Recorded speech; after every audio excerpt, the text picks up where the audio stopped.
नगर निगम चुनाव से पहले की सामान्य सदन की आज आखिरी बैठक थी। महापौर संयुक्ता भाटिया, नगर आयुक्त इंद्रजीत सिंह की अध्यक्षता में हुई सदन की बैठक में काफी गहमा-गहमी दिखाई दी। सभी दलों के पार्षदों ने एक स्वर में सफाई कर्मियों की संख्या कम होने का मामला उठाया। देखिए नगर निगम सदन से ये खास रिपोर्ट। नगर निगम चुनाव से पहले यह सदन की आखिरी मीटिंग थी, जो कि हंगामे की भेंट चढ़ी। एक ही स्वर में सभी पार्षदों ने सफाई कर्मियों की संख्या कम किए जाने का मुद्दा उठाया। सभी पार्षदों ने एक स्वर में कहा कि संख्या कम हो गई है, जिसकी वजह से पूरी सफाई नहीं हो पा रही है। कांग्रेसी नेता ममता चौधरी ने फॉगिंग एवं एंटी लार्वा का छिड़काव प्रॉपर न होने का मामला भी उठाया। सैयद यावर हुसैन रेशु ने भी गड्ढा मुक्त सड़कें न होने का मामला उठाया। त्रिवेणी नगर के पार्षद मुन्ना मिश्रा ने मार्ग प्रकाश व्यवस्था में कार्य कर रही कर्मचारियों की संस्था के लोगों का 5 महीने से वेतन नहीं मिला, जिसका मुद्दा पुरजोर तरीके से उठाया। वहीं सफाई संख्या कम होने का जवाब देते हुए अपर आयुक्त अभय पांडे ने कहा कि ऑडिट के अनुसार अभी भी संख्या सफाई कर्मी की अधिक है। नगर निगम के हंगामे के बीच कांग्रेस की तेज तर्रार पार्षद ममता चौधरी ने सूचना इंडिया के राज्य संवाददाता मनीष मिश्रा से बात की। उन्होंने कहा, डेंगू के केसेस बढ़ते जा रहे हैं, फॉगिंग नहीं हो रही है, एंटी लार्वा का छिड़काव नहीं हो रहा है, कोई अधिकारी उनकी सुनवाई नहीं कर रहा है, अधिकारी अपने कार्यालय में भी नहीं मिल रहे हैं, अधिकारियों के द्वारा किसी भी कार्यशैली का सही तरीके से निर्वहन नहीं किया जा रहा है। ममता चौधरी ने कहा, अगर फॉगिंग और एंटी लार्वा का छिड़काव प्रॉपर तरीके से शहर लखनऊ में हो रहा होता तो लखनऊ डेंगू के मामले इतने क्यों बढ़ रहे हैं। ममता चौधरी ने आरोप लगाया कि अगर यह फॉगिंग और एंटी लार्वा वीआईपी क्षेत्रों पर चल रही है तो वहाँ केस नहीं बढ़ रहे होंगे। ममता चौधरी ने आरोप लगाया कि 8200 सफाई कर्मी जो कार्यदायी संस्था के लखनऊ में है, वह संख्या कम है, जबकि अपर आयुक्त अभय पांडे ने साफ तौर से कहा है कि हमारा जो ऑडिट कह रहा है उस ऑडिट के अनुसार सफाई कर्मी अभी भी कुछ ज्यादा हैं। लखनऊ नगर निगम का सदन इस समय गर्म मूड में आ गया है और हमारे साथ बातचीत करने के लिए कांग्रेस की पार्षद ममता चौधरी जी हैं, जो कि अभी बहुत पुरजोर तरीके से अपने मुद्दे उठा रही थी। जी ममता जी, ये बताइए क्या आपके प्रमुख मुद्दे रहे आज? देखिए, आज के हम लोगों के प्रमुख पूरे पार्षद गणों के प्रमुख मुद्दे ये हैं कि लगातार विगत इतने समय से हम लोग कह रहे हैं सफाई व्यवस्था को लेकर डेंगू के केसेस बढ़ते चले जा रहे हैं, लोग बीमार पड़ रहे हैं, फॉगिंग हो नहीं रही, एंटी लार्वा छिड़काव हो नहीं रहा, कोई अधिकारी सुनवाई कर नहीं रहा, 80% टाइम कोई अधिकारी हम लोगों को यहाँ विभाग में मिलते ही नहीं हैं और किसी भी कार्यशैली को सही तरीके से निर्वहन नहीं किया जा रहा। अच्छा, आपका मतलब है कि इस समय एंटी लार्वा का छिड़काव, फॉगिंग ये सब नहीं हो रहा है, जबकि अभी 1090 पर AK शर्मा जी ने इतनी गाड़ियों को निकाला था, वो क्या आप तक वार्ड या मतलब जोन 2 जो आपका क्षेत्र है वहाँ तक नहीं पहुँचा है? देखिए, मुझे नहीं पता कि क्या निकाला था क्या नहीं निकाला था। फॉगिंग की गाड़ियाँ यदि निकली हैं और अगर एंटी लार्वा सुचारू रूप से हो रहा होता तो डेंगू के केसेस इतना ज़्यादा क्यों बढ़ रहे हैं, और अगर ये सिर्फ वीआईपी एरियाज में चल रहे तो वही बढ़ नहीं रहे होंगे। बाकी मैं तो देख रही हूँ, स्लम एरियाज देख लीजिए, मलिन बस्तियाँ देख लीजिए, दुर्दशा हो रखी है। अच्छा, 8200 सफाई कर्मियों की जो बात अभी सदन पे उठी है, आपके हिसाब से क्या वो संख्या कम है? बिल्कुल कम है, बिल्कुल कम है। 2011 की जनगणना से आप चल रहे हैं, 2011 की जनगणना और 2022 में जनगणना क्या होगी आप खुद अंदाजा लगा लीजिए। जनगणना नहीं हुई है परंतु आबादी तो बढ़ती जा रही है। 88 गांव भी आपने सम्मिलित कर दिए, वीआईपी एरियाज को भी आपको साफ करना है, मार्केट कमर्शियल एरियाज भी बढ़ गए, वहाँ पे भी कर्मचारी नहीं लगे, मृतक कर्मचारी की जगह पे आपने नियुक्ति नहीं करी और आपने जो रिटायर्ड हुए थे कर्मचारी उन पे नियुक्ति नहीं करी, तो सफाई कैसे होगी? लेकिन अभी भी अपर आयुक्त अभय पांडे ने कहा कि हमारे ऑडिट के अनुसार ये संख्या अभी भी कुछ ज्यादा है। सर, ये इनका ऑडिट है, हम लोग जमीनी ऑडिट बता रहे हैं। ये टेबल पे बैठ के ऑडिट करते हैं और हम लोग जमीन पे ऑडिट करके बता रहे हैं। चले हमारे साथ और क्षेत्र में चल के एक एक भ्रमण करें, इनको ऑडिट समझ आ जाए। आपके हिसाब से इनका जो ऑडिट है वो गलत है? बिल्कुल गलत है, बिल्कुल गलत है। इनका audit everything is on table only. तो ये पार्षद थी ममता चौधरी, जिन्होंने साफ तौर से कहा कि अगर अपर आयुक्त ये कह रहे हैं कि हमारी संख्या अभी भी अधिक है तो इनका ऑडिट ऑन टेबल है, सड़क पर वो ऑडिट सही नहीं प्रतीत होता है। बीजेपी पार्षद अनुराग मिश्रा अन्नूस ने सूचना इंडिया से बात करते हुए उन्होंने आरोप लगाया कि स्विस इंडिया सही तरीके से कार्य नहीं कर रही है। आज उनको उनके वार्ड के लोगों ने गंदे पानी की माला पहनाई। वह वही माला लेकर आज सदन में आए हैं। उन्होंने क्या कहा, सुनिए। तो अब हमारे साथ बीजेपी के पार्षद अनुराग मिश्रा अन्नू जी हैं और आज बड़ा ही एक विचित्र दृश्य सदन में देखने को मिला। एक माला लेकर आए थे, तो क्या था अन्नू जी? ये 7 मोहल्लों का पानी था जो दूषित पानी आ रहा था। सीवेज के कुछ पॉइंट डैमेज थे। लगभग 6 महीनों से हम लोग उसके लिए प्रयास कर रहे थे। महापौर जी द्वारा 2 बार निरीक्षण किया गया। पुराने लखनऊ में चौक इलाके में बड़ी काली जी मंदिर और आसपास के इलाकों में कुछ जगह सीवर लाइन डैमेज थी। उसको प्राइवेट कंपनी सीवेज ने कई बार अटेंड करने को कहा, लेकिन उसको अटेंड नहीं किया। अब वो सीवेज का पानी हमारे जल संस्थान के पाइपों को डैमेज करता हुआ हमारे घरों तक जा रहा है। और उन लोगों ने जब ये पता लगा कि ये इस महापौर जी के सत्र का आखिरी सदन है, तो उन लोगों ने माला मुझे भेंट की थी कि जो है ये अधिकारियों को पहना दीजिए। मैं भी बहुत शर्मिंदा था। मैं जहाँ आज तक की गर्व करता था कि सदन का मैं सदस्य हूँ, लेकिन मुझे शर्मिंदगी हुई, तो इसी कारण से मैंने ये विषय उठाया। और ये मुझे अफसोस है कि इसका हम शीघ्र राहत नहीं पहुंचा पा रहे हैं, लेकिन महापौर जी ने आश्वासन दिया है कि हम उसको त्वरित इस काम को कराएंगे।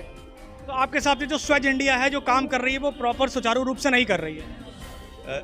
नहीं, स्वच्छ इंडिया का जो काम होना चाहिए उतना प्रभाव से नहीं दिख रहा है। और उसमें कुछ अधिकारियों की भी मनोदशा उसमें ऐसी आती है कि जैसे वीआईपी इलाकों में या जहाँ दौरे होते हैं उन इलाकों को ज़्यादा वो ध्यान देते हैं। जहाँ पर घनी आबादी या पुराने इलाके हैं उन इलाकों को थोड़ा सा ये नहीं देख रहे हैं। हम 6 से 7 करोड़ रुपए का उनको भुगतान महीने में किया जाता है स्वच्छ इंडिया को, और उसके बाद भी अगर पानी साफ नहीं है, आपकी सरकार है, तो उसके बावजूद भी अगर आप नहीं कर पा रहे हैं, तो इसको कैसे देखते हैं अनुराग जी?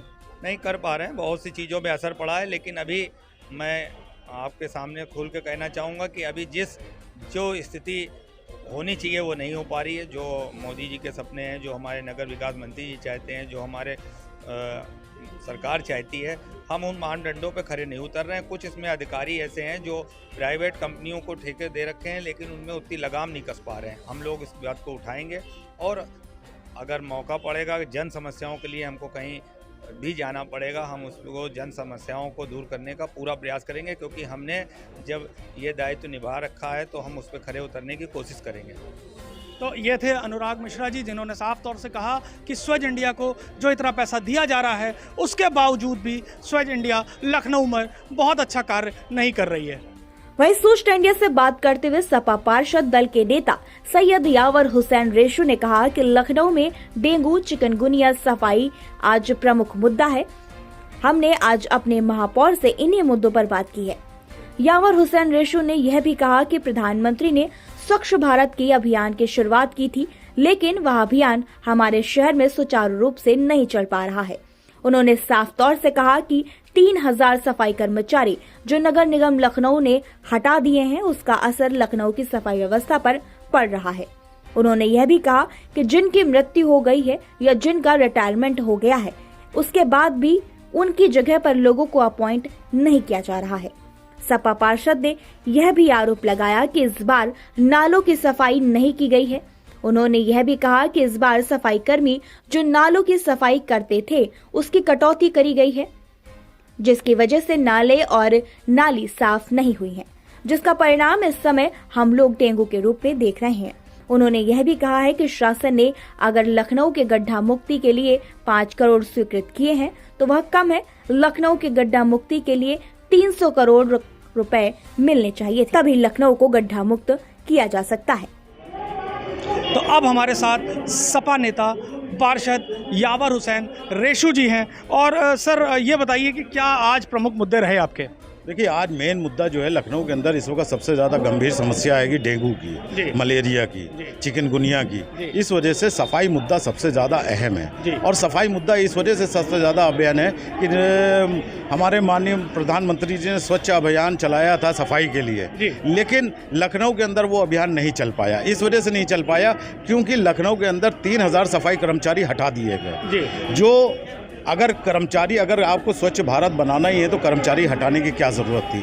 उसके बाद जिनकी डेथ हो गई, जिनकी मृत्यु हो गई है, कि उनके जगह आदमी नहीं दिया जाएगा, जो इनके रिटायरमेंट हो गया उनकी जगह आदमी नहीं दिए जा रहे। तो पहले ही लखनऊ के अंदर इतने कर्मचारी कम आएंगे तो उससे सफाई कैसे हो सकती है? अच्छा, दूसरी बात ये कि नालों को, छोटे नाले जितने भी थे उनकी सफाई के अब की कार्यक्रम हुआ ही नहीं।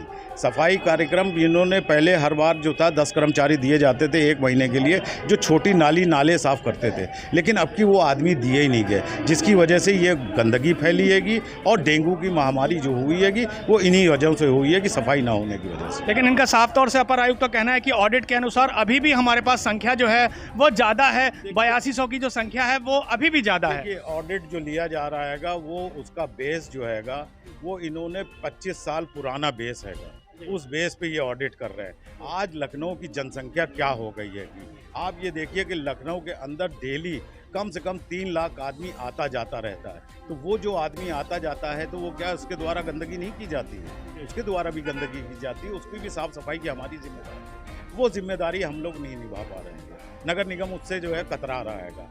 मॉल इतने बड़े बड़े बन गए हैं, इतने बड़े बड़े शॉपिंग कॉम्प्लेक्स बन गए हैं, मार्केटें इतनी बढ़ गई हैं। लखनऊ की जो जनसंख्या थी आज 38 लाख की जनसंख्या हो गई है लखनऊ की। तो ये सब चीज़ें देखते हुए उसको सफाई को कैसे करा पाएंगे ये, जब तक आदमी नहीं बढ़ाएंगे, जब तक संसाधन नहीं बढ़ाएंगे। हत्तू ठेला बेचारे कर्मचारियों के पास है नहीं, कैसे वो कर्मचारी जाता है। इको ग्रीन ने बर्बाद करके रख दिया है लखनऊ को, पूरी तरीके से बर्बाद। उन्होंने कहा था कि घर घर से हम कूड़ा लेंगे, मार्केट से कूड़ा लेंगे, हर जगह से कूड़ा लेंगे, लेकिन वो अपने कर्मचारी नहीं लगा पाए हैं। उनके लिए भी हम लोगों ने मुद्दा रखा है कि उनको भी हटाया जाए यहाँ से। मुख्यमंत्री ने कहा था कि 15 नवंबर तक हम पूरे प्रदेश के गड्ढे मुक्त कर देंगे, तो आपको क्या लगता है लखनऊ के सारे गड्ढे मुक्त हो गए? देखिए, इससे पहले जो पूर्व में जो सरकारें होती थी वो नगर निगम को 11वां वित्त, 12वां वित्त, 15वां वित्त, 13वां वित्त आयोग का पैसा देती थी, जिससे कि नगर निगम पूरे उत्तर प्रदेश में कार्य होते थे, विकास के कार्य होते थे। लेकिन 5 साल हो गया नगर निगम को कोई भी पैसा दिया नहीं गया। अब उसका नतीजा क्या हुआ कि जो नगर निगम में हम लोगों की जो पूरी तरीके से बर्बाद। उन्होंने कहा था कि घर घर से हम कूड़ा लेंगे, मार्केट से कूड़ा लेंगे, हर जगह से कूड़ा लेंगे, लेकिन वो अपने कर्मचारी नहीं लगा पाए हैं। उनके लिए भी हम लोगों ने मुद्दा रखा है कि उनको भी हटाया जाए यहाँ से। मुख्यमंत्री ने कहा था कि 15 नवंबर तक हम पूरे प्रदेश के गड्ढे मुक्त कर देंगे, तो आपको क्या लगता है लखनऊ के सारे गड्ढे मुक्त हो गए? देखिए, इससे पहले जो पूर्व में जो सरकारें होती थी वो नगर निगम को 11वां वित्त, 12वां वित्त, 15वां वित्त, 13वां वित्त आयोग का पैसा देती थी, जिससे कि नगर निगम पूरे उत्तर प्रदेश में कार्य होते थे, विकास के कार्य होते थे। लेकिन 5 साल हो गया नगर निगम को कोई भी पैसा दिया नहीं गया। अब उसका नतीजा क्या हुआ कि जो नगर निगम में हम लोगों की जो निधि थी, जो पार्षदों की वार्ड की निधि थी, उन पैसों से 35 लाख रुपया मैंने अपने वार्ड में दिया, जिससे कि गड्ढा मुक्त कराया अपने क्षेत्र के सड़कों को। तो नगर निगम के ऊपर सब कुछ डाल दिया है। कहा उन्होंने ज़रूर कि कहते 15 तारीख तक मैं गड्ढे मुक्त कर दूंगा, लेकिन पैसा नहीं दिया। और पैसा भी अगर दिया भी तो वो भी नगर निगम के लखनऊ की जनता से पैसा लिया जा रहा है। जो टैक्स का पैसा था, जिससे उनके गलियों का काम होना था, उससे काम ना होकर के पैच भरे जा रहे हैं। कल चीफ इंजीनियर ने हमें बताया था कि हमको तकरीबन 5 करोड़ रुपया लखनऊ के गड्ढा मुक्ति के लिए मिला है, जो कि कम है, और उसी के अनुसार हम कर रहे हैं, जिसमें कि मानक के अनुरूप कार्य भी नहीं हो रहा है। कम से कम 300 करोड़ रुपया लखनऊ को मिलना चाहिए। 5 करोड़ में कुछ भी नहीं होता है। लखनऊ इतना बढ़ गया हैगा, और अब तो 88 गांव नगर निगम में जोड़ दिए गए हैं लखनऊ के अंदर। तो कितनी सीमाएं बढ़ गई हैं। पहले रोड हुआ करते थे 12 फुट के, आज रोड हैंगे 40-40 मीटर के, 20-20 मीटर के, 3-3 लेन, 4-4 लेन की सड़कें हैंगी। तो ये कैसे मुक्त हो पाएगा? 5 करोड़ में कैसे काम चल पाएगा? तो इसके लिए तो पैसा बढ़ाना पड़ेगा। बिना पैसे बढ़ाए हुए कोई काम नहीं। सूचना इंडिया से बात करते हुए बीजेपी के पार्षद दिलीप श्रीवास्तव ने कहा कि डेंगू के कंट्रोल रूम प्रॉपर तरीके से काम नहीं कर रहा है। कंट्रोल रूम प्रभारी फोन नहीं उठा रहे हैं। सुनिए। सदन की इस गहमागहमी के बीच मैथिली शरण गुप्त वार्ड के पार्षद दिलीप श्रीवास्तव हमारे साथ हैं। तो ये बताइए, आज इतनी गहमागहमी है क्यों? आज गहमागहमी नहीं है, जनता की पीड़ा और जनता द्वारा चुने हुए जनप्रतिनिधियों के द्वारा उस पीड़ा को, और जो पिछले सदन में जो आदेश हुए थे, जिसका सदन ने आदेश किया था, उसकी पुष्टि के संदर्भ में चर्चा हो रही है। और इस समय लखनऊ में जिस तरह से डेंगू का प्रकोप चल रहा है, उस दृष्टि से कोई कार्य योजना, ठोस कार्य योजना का ना होना, कंट्रोल रूम के नंबर ना होना, कंट्रोल रूम के प्रभारी की जानकारी ना होना, इस सारी चीज़ों पे चर्चा हुई, और वो विषय तो बात को रखा जा रहा है, कोई गहमागहमी नहीं है। और अंतिम सदन की बैठक है, लोगों में उत्साह भी है, माननीय पार्षदगणों में उत्साह है, वो अपनी बात को रख रहे हैं। अच्छा, ये बताइए कि जैसा ये कहा जा रहा है कि 8200 जो कर्मी हैं वो कम हैं, जबकि अभय पांडे जो अपर आयुक्त थे वो कह रहे हैं ऑडिट के हिसाब से सही है। काफ़ी पार्षदों ने यहाँ पे मुद्दा उठाया, आपका क्या कहना है इस पर? इसमें मैंने भी मुद्दा उठाया था। ये देखिए, लखनऊ का क्षेत्रफल काफ़ी बड़ा है। मुख्य मार्ग पे अलग कर्मचारी रहते थे, अंदर की ओर अलग रहते थे, और पहले ये व्यवस्था रहती थी कि अलग से व्यवस्था की जाती थी नालियों की सफाई के लिए, जो नालियाँ स्वास्थ्य विभाग के पास रहती थी, नगर निगम के। तो इस बार ऐसी व्यवस्थाएं नहीं रही, इसके कारण कई कई जगह हम लोगों को जल भराव को झेलना पड़ा। कोई एक योजना होनी चाहिए, एक पूरी चीज़ फुल प्रूफ कहा जाए एक प्रकार से योजना, और एक तरह से किस प्रकार से हम सफाई व्यवस्था सुदृढ़ कर सके, उसके लिए हमें जितने सफाई कर्मियों की आवश्यकता है। एक्ट हमारा 1936 का है। उस 1936 के एक्ट के अनुसार वर्तमान में लखनऊ की भौगोलिक व्यवस्था बदल गई है। क्षेत्रफल की दृष्टि से अगर हम ऑडिट में ये सब बातें लाएंगे कि क्षेत्रफल कितना है और इस समय सफाई कर्मी कितने हैं, तो उसके अनुसार लखनऊ में सफाई व्यवस्था सुदृढ़ रूप से हो सकती है। जहाँ जहाँ मृतक है, वहाँ मृतक की जगह पर कोई कर्मचारी आया नहीं, तो वहाँ तो ऑलरेडी सफाई कर्मियों की संख्या कम हो गई। तो आप कैसे अपेक्षा कर सकते हैं कि 1 किलोमीटर तक के दायरे में एक सफाई कर्मी सफाई करें? तो ये व्यवस्थाएं तो हमें बनानी पड़ेगी, और इसके लिए जो भौगोलिक क्षेत्रफल है उसकी दृष्टि से पूरा, यही बात हम लोगों ने सदन ने अभी पारित भी किया है कि भौगोलिक दृष्टि को देखते हुए सफाई कर्मियों की संख्या जैसे पूर्वत की बात ही 25% बढ़ाई जाए, और इसको ये लोग देख लें। कोई ऑडिट का प्रश्न नहीं है, तमाम चीज़ें हैं। कैग की रिपोर्ट के अनुसार जो करप्शंस के मामले पाए गए थे उस पर आज तक कार्रवाई नहीं की गई। तमाम मुद्दे हैं जो आप देखिए, कंट्रोल रूम जो सबसे बड़ी गंभीर विषय है, आपके पास नंबर नहीं होगा, कंट्रोल रूम का फ़ोन नहीं उठ रहा। आज डेंगू का प्रकोप चल रहा है। इन विषयों को हम लोगों ने उठाया कि आखिर कौन ये देख रहा है, ताकि हम जो भी लोग हैं, किसी के पास किसी का नंबर नहीं है तो कंट्रोल रूम का नंबर है, तो उसने वहाँ फ़ोन किया तो एंटी लार्वा का छिड़काव या फॉगिंग हो सके। वहीं बीजेपी पार्षद सुशील कुमार तिवारी ने अपने वार्ड में मालियों की कमी का मुद्दा उठाया। सुनिए और उन्होंने क्या कुछ कहा। सदन की इस गहमा-गहमी के बीच लाल कुआं वार्ड के पार्षद सुशील कुमार पम्मी जी भी हमारे साथ हैं। जी, ये बताइए सुशील जी, क्या लग रहा है आपको आज सदन में इतनी गहमा-गहमी किन कारणों से है? चुनाव आ गया है और कई बातें जो जनता के लिए हम लोग संघर्ष कर रहे थे वो पूरी नहीं हो पाई, और ये जनता हम लोग से लगातार प्रश्न करती है कि ये काम क्यों अधूरा है, सफाई क्यों नहीं हो पा रही है। तो वही हम लोग सदन में उठा रहे हैं कि जितनी जनता हमारी है संख्या के अनुसार, उसके अनुसार से सफाई कर्मचारी नहीं है। हमारे यहाँ जैसे 8-9 पार्क हैं, एक माली है, परमानेंट माली एक है, और ये 8 पार्कों को कैसे संभाल सकता है? माली कम है आपके हिसाब से? हाँ, माली कम है, कर्मचारी कम है। सफाई व्यवस्था में जो लोग हमारे यहाँ कर्मचारी ख़त्म हो गए हैं, उनकी जगह पे जो हम लोग कर्मचारी मांग रहे हैं वो भी नहीं दिए गए, और 25% कर्मचारियों की कटौती कर ली गई, जिससे आज डेंगू जैसी महामारी फैली हुई है। उसको भी देखते हुए इनको कर्मचारियों की संख्या बढ़ानी चाहिए। इसी को लेकर के सदन में चर्चा है, उसका हम लोग जवाब सवाल मांग रहे हैं कब तक। और जो भी हम लोग सफाई करते हैं उसके हत्थू ठेले आज तक नहीं प्राप्त हुए हैं। आज भी हम सदन में ये पूछ रहे हैं, इसकी तारीख बताइए। क्या चुनाव जब आ जाएगा उसके बाद ये हत्थू ठेले मिलेंगे? मंडला आयुक्त निकलती हैं, वो भी कहते हैं कर्मचारी कम है, लेकिन शायद पता नहीं क्यों इनके कानों में जू नहीं रेंगता। आज इसीलिए सदन में हम लोग इस चर्चा के माध्यम से इन पे दबाव बना रहे हैं कि हमारे वार्डों में कम से कम सुचारू रूप से जो हम लोग सफाई और जो डेंगू की बीमारी उसमें रोकथाम के लिए हम लोग व्यवस्था कर सकें। इसके लिए हम लोग प्रयासरत हैं।